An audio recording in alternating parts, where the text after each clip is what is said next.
ಮಲ್ಪೆ ಮೀನುಗಾರಿಕಾ ಬಂದರಿನಲ್ಲಿ ಮೀನು ಕದ್ದ ಮಹಿಳೆಗೆ ಧರ್ಮದೇಟು ಬಿದ್ದ ಘಟನೆ ಮಂಗಳವಾರ ನಡೆದಿದೆ. ಮೀನುಗಾರಿಕೆಗೆ ತೆರಳಿದ ಬೋಟ್ನಿಂದ ಬಂದರಿನಲ್ಲಿ ಮೀನು ಖಾಲಿ ಮಾಡುತ್ತಿದ್ದ ಸಂದರ್ಭ ಮಹಿಳೆ ದುಬಾರಿ ಸಿಗಡಿ ಮೀನನ್ನ ಕದ್ದಿದ್ದಾಳೆ. ಮೀನು ಕದ್ದದನ್ನ ವಿಚಾರಣೆ ಮಾಡಿದಾಗ ಆಕೆ ಒಪ್ಪಿಕೊಂಡಿಲ್ಲ. ಸ್ಥಳದಲ್ಲಿದ್ದ ಮರಕ್ಕೆ ಕಟ್ಟಿ ಹಾಕಿ ಬೋಟಿಗೆ ಸಂಬಂಧಪಟ್ಟವರು 2 ಏಟು ಕೊಟ್ಟಿದ್ದಾರೆ. ಈ ಬಗ್ಗೆ ಮಲ್ಪೆ ಪೊಲೀಸ್ ಠಾಣೆಗೆ ಮಹಿಳೆಯನ್ನ ಕರೆತಂದು ವಿಚಾರಣೆ ನಡೆಸಲಾಗಿದೆ. ಈ ಸಂದರ್ಭ ಮಹಿಳೆ ತಾನು ಕದ್ದಿರುವುದಾಗಿ ಒಪ್ಪಿಕೊಂಡು ದಂಡ ಕಟ್ಟಿದ್ದಾಳೆ. ಬೋಟ್ನ ಮಾಲಕರು ಮತ್ತು ಮಹಿಳೆಗೆ ಸಂಬಂಧಪಟ್ಟವರು ಕುಳಿತು ರಾಜಿ ಪಂಚಾಯಿತಿ ನಡೆಸಿ ವಾಪಸ್ಸಾಗಿದ್ದಾರೆ. ಈ ಕುರಿತಾಗಿ ಉಡುಪಿ ಎಸ್ಪಿ ಡಾಕ್ಟರ್ ಅರುಣ್ ಕುಮಾರ್ ಮಾಹಿತಿಯನ್ನ ನೀಡಿದರು. ನಿನ್ನೆ ದಿವಸ ಮಲ್ಪೆ ಬಂದರ್ನಲ್ಲಿ ಒಂದು ಮಹಿಳೆಯರನ್ನು ಕಟ್ಟಿ ಹಾಕಿ ಅವರಿಗೆ ಅಸಾಲ್ಟ್ ಮಾಡುವ ವಿಡಿಯೋ ವೈರಲ್ ಆಗ್ತಾ ಇದೆ.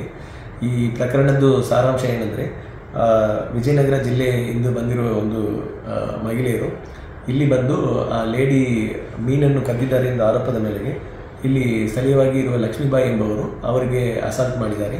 ಮತ್ತು ಅವರು ಸ್ಥಳೀಯರೆಲ್ಲವನ್ನು ಸೇರಿಸಿ ಈ ಥರ ಕದ್ದಿದ್ದಾರೆ ಎಂದು ಹೇಳಿಬಿಟ್ಟು ಆ ಮಹಿಳೆಯನ್ನು ಮರಕ್ಕೆ ಕಟ್ಟಿ ಕೆಲವೊಬ್ಬರು ಅಸಾಲ್ಟ್ ಮಾಡ್ತಾ ಇರೋದು ವಿಡಿಯೋ ವೈರಲ್ ಆಗ್ತಾ ಇದೆ.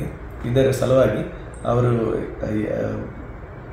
ವಿಜಯನಗರದಿಂದ ಬಂದಿರುವ ಲೇಡಿ ಅವ್ರ ಕಡೆಯಿಂದ ಮಲ್ಪೆ ಪೊಲೀಸ್ ಸ್ಟೇಷನಲ್ಲಿ ಒಂದು ದೂರನ್ನು ತಗೊಂಡು ಕ್ರೈಮ್ ನಂಬರ್ 32/25 ನಲ್ಲಿ 74, 115, 351, 352 ಮತ್ತು ಅಟ್ರಾಸಿಟಿ ಕಾಯ್ದೆಯಲ್ಲಿ ಒಂದು ಪ್ರಕರಣ ದಾಖಲಾಗಿದೆ.